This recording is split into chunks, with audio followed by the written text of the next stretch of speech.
well, you gotta take off the headrest.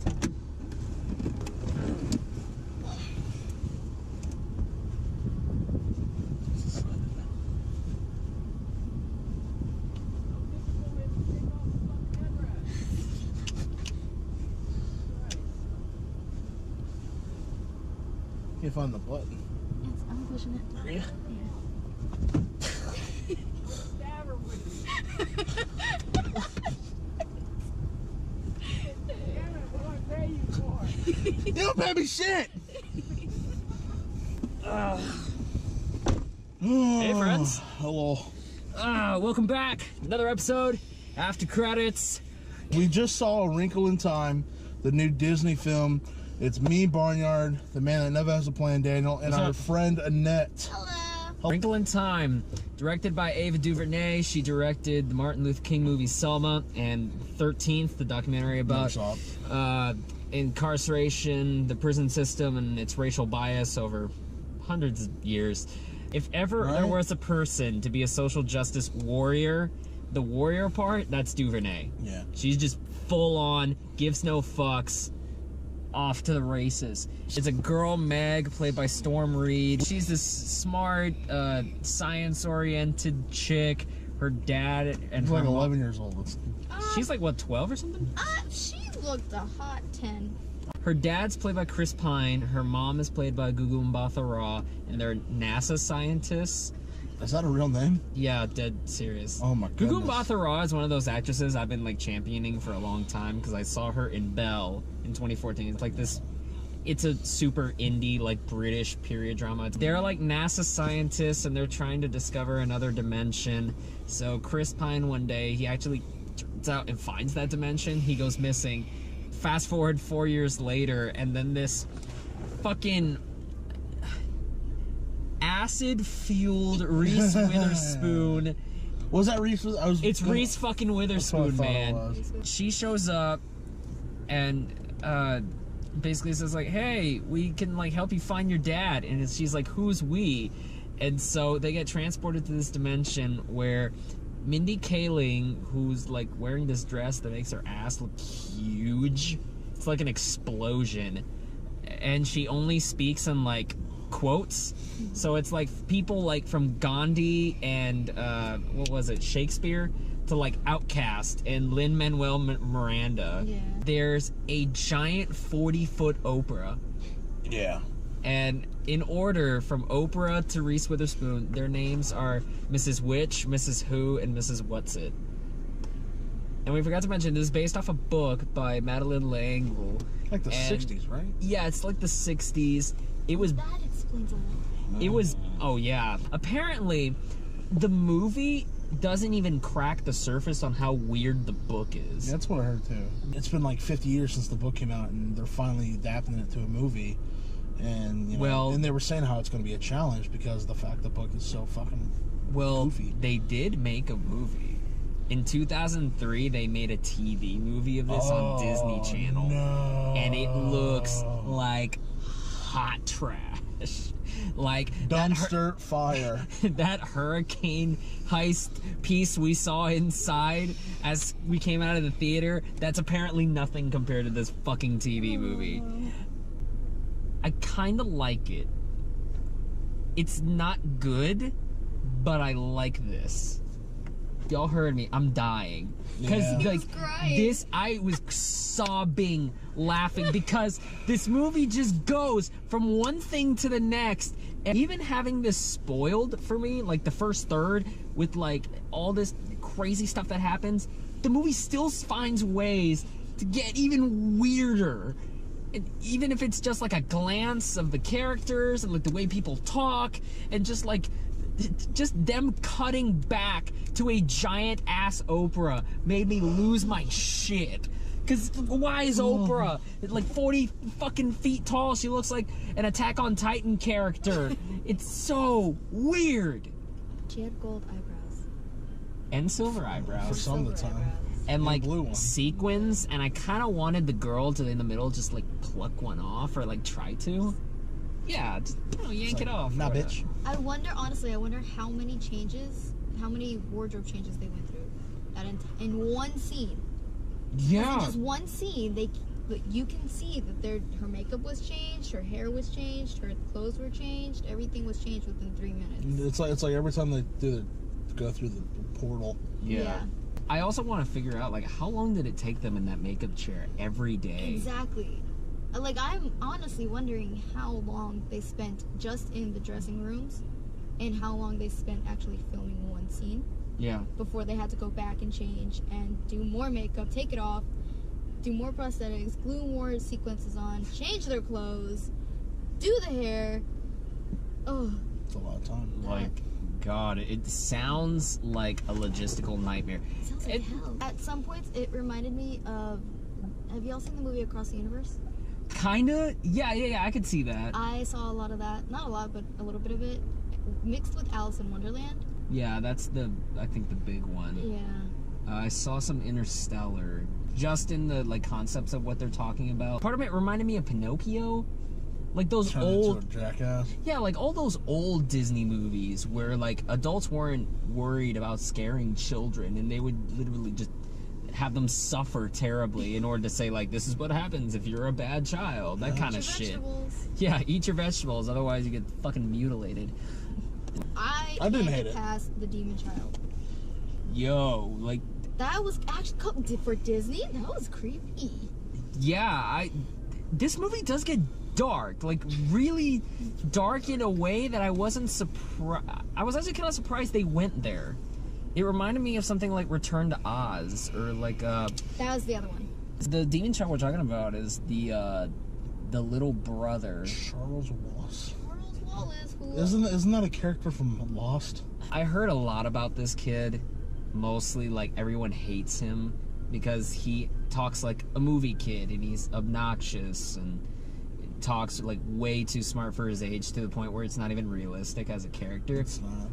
But that works, because when this movie gets weird and creepy with him, that kid sells it. Oh, yeah. Like, that kid's fucking terrifying. New Damien right there. From this being the last movie I wanted to see that came out this weekend, from our Twitter poll, 40%, it won Wrinkle in Time. And we're sitting there like, fuck, we really don't want to watch this. But we're here because we love our people. We love the viewers. He does. We love the subs. I was just sitting in my car doing nothing. Yeah. We roped her along too. Yay. Spoiler alert, we're gonna go into some talk and spoiler shit, so if you don't want to know that, what is it, time code, scroll to it, you know what to do. If you want to just hear final thoughts and scores out of 6 stars, all that good stuff. And 3, 2, 1, bump. Reese Witherspoon turned into a salad. Like, what the fuck? What was that? It reminded me of Nemo and the stingray. Oh, yeah? She took the kids and put them on her back. She turned into this whole entire leaf and was just floating through the air. Why can Reese Witherspoon, like, magically change her hair and shit? Why can she transform into a leaf and fucking fly around? She started stripping too. Yeah, she pulled a full-on Sailor Moon and got naked in front of those kids. They're like 12. Well, There's a good portion. That 12-year-old was probably like puberty hit. There's hard. there's a good portion of this movie that I was just sitting there like, this could honestly be like a really good Stranger Danger commercial. Cause like all those moments when they're in like the suburban Edward Scissorhands neighborhood and like all those kids are like, all those kids are, yeah, they're like, kids bouncing rubber balls have never been so intimidating. And then their moms come out of the house and summon them back into the house. I just love the angles they chose in that too. There's all these like uncomfortable close-ups and weird like Dutch angles that's kind of just giving you this weird ass vibe. You know what it reminded me of? You ever seen the music video for Black Hole Sun? It's suburbia like melting. The last lady in the pink outfit, she's talking about like, oh, come inside, we've got roast meats and cakes of all sorts. And you fucking hear the kid who's like probably low on blood sugar, the Calvin kid, he's like, cakes of all sorts. As she was inviting them in, I was like, no, remember what she said, don't trust anybody. You got cakes of all sorts. Never mind. Yeah. I got a Wii. Sweet. Got some PUBG. I'm going in there, bro. Some PUBG. Some PUBG, yeah, man. Nice. See, what would have gotten him in the house is if she'd be like, I got Half-Life 3. They were like doing their, not interview, but their presentation for their idea of the whole wanting to shake the universe's hand thing, and then everyone just laughs at him, and then he... Worst TED Talk ever. Yeah. Like, everyone just starts laughing at him. It's like... I thought y'all were scientists. Like, aren't y'all supposed to be crazy together? Maybe they needed to give him like a minute to explain it, but as soon as he starts saying like, it's in our mind, it reminded me of like Charlie Day from It's Always Sunny. He says like a wrinkle in time. Wrinkle is like, basically like folding up a paper and like being able to transfer. Wrinkling the time. Yeah. Okay, I guess that's it. Like a wrinkle is just a reference to a wormhole, basically.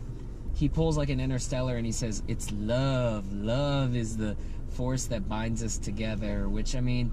Love is the fucking frequency for time, or for interdimensional travel. The wife was going on about it, and she was all about it, and then when they started laughing at him, she turned on him too, and then when they got I was about home, to say, like, that's she, was like, it's your fault. That's some punk shit, too. Like, dude, how you defend your man. Come this on. is your idea. You married him. In Interstellar, it worked because it wasn't like they were actually saying love is the answer. It was Anne Hathaway, like, under a lot of stress, and she was talking about love being a binding force or whatever. In this one, it is like E equals MC squared plus love, and that opens up the universe. That is legit what happens. He fucking adds that into calculation. I'm sitting there like, all right, fuck you, Disney, whatever. Sure. It's meant for kids.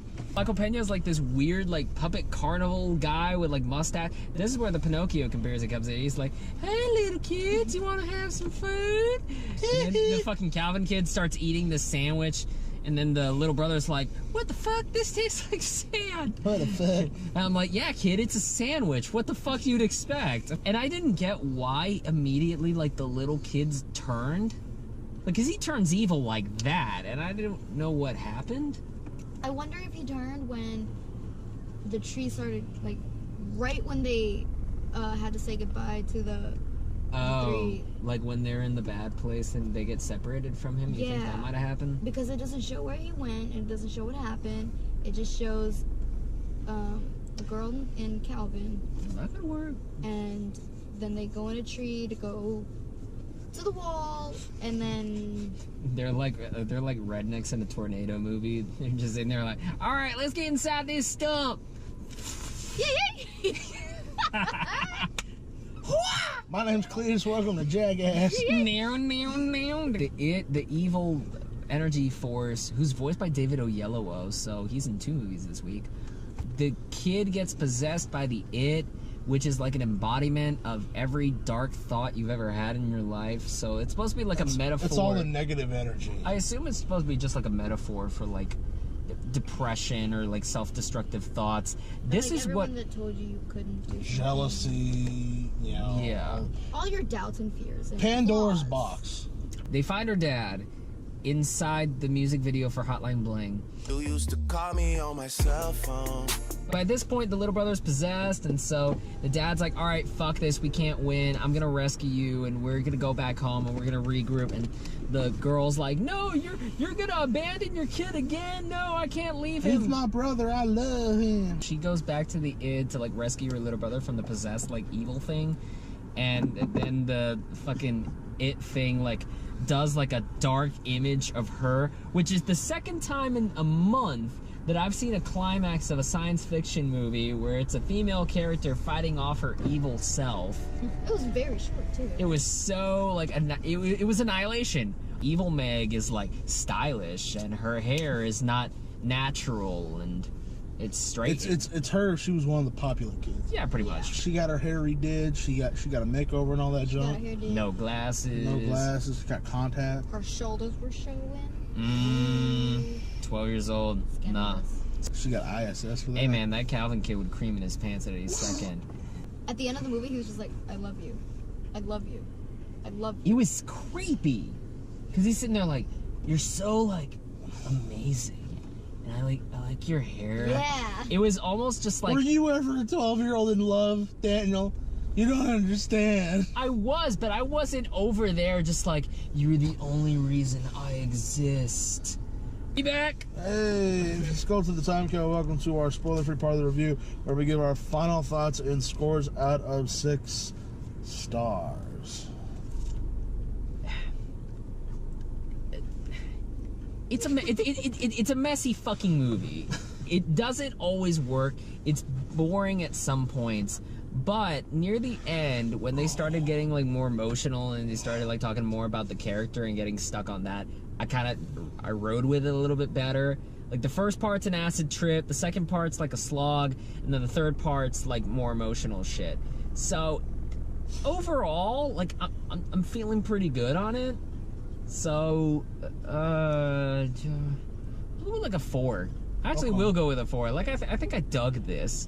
And when I go back to this, I'm gonna remember all the parts I liked about it, and all the boring stuff is just gonna like sift through the pan. Yeah. I was actually gonna say 4 too, because I am one of those people that I'll watch the movie and forget about it completely, and I can't forget about anything about this movie, to be honest. I think they did it really well to the point where it was colorful enough for you to remember. And I think they did that on purpose. And then some of the things, like you were saying in the emotional parts, that's what they wanted you to pay attention to the most, when it kind of got more boring. So you can't forget it. I'll give it a 4 as well. Just save us from the math. There's nothing really too negative I could say about this film, except for some of the boring parts. But other than that, you know, it was a fun film. It was an acid trip at points. Mindy Kaling, Oprah Winfrey, Reese Witherspoon, Chris Pine. I liked all their performances. The main girl, she was pretty good too. Yeah, I mean, honestly, there's nothing I can really say negative or positive about this film, except it's pretty okay. If y'all like this, click the like button, subscribe to the channel. You can be the first to know when new shit happens. Exactly. We got new shit coming, people. Yeah, we do. Pay the fuck attention. We promise. We haven't been saying this for 2.5 years and not do anything. Right. We got Facebook, Twitter, Instagram if you want to follow our bullshit on there as well. Fastlane is this Sunday. I defend my half-cock world championship against Aaron, who is determined to finally beat me right before HK Mania. Yeah. But that's not going to happen. We got the Strangers video, Strangers Pray at Night. We covered that. Next week we got Tomb Raider and that Love Simon thing that I may or may not check out. I've heard some good shit about it. Is that the about the high school gay kid? Yeah, it's about the kid from Jurassic World who's hiding the gay secret. Gotcha. Yeah, might be all right. Pacific Rim, the week after Tomb Raider. Fuck, that movie exists. How can we forget about Pacific Rim? Oh yeah, around Pacific Rim is our 2nd birthday. Oh, HalfKocked, great. Man. Great. First we had Dawn of Justice, shit. Then we had Power Rangers, shit. And now we got Power Rangers 2, which is Pacific Rim 2. Probably gonna be shit. God damn it. And until we do any and all of those things, thank you all very much for watching. Y'all take care. Have a good night. Later.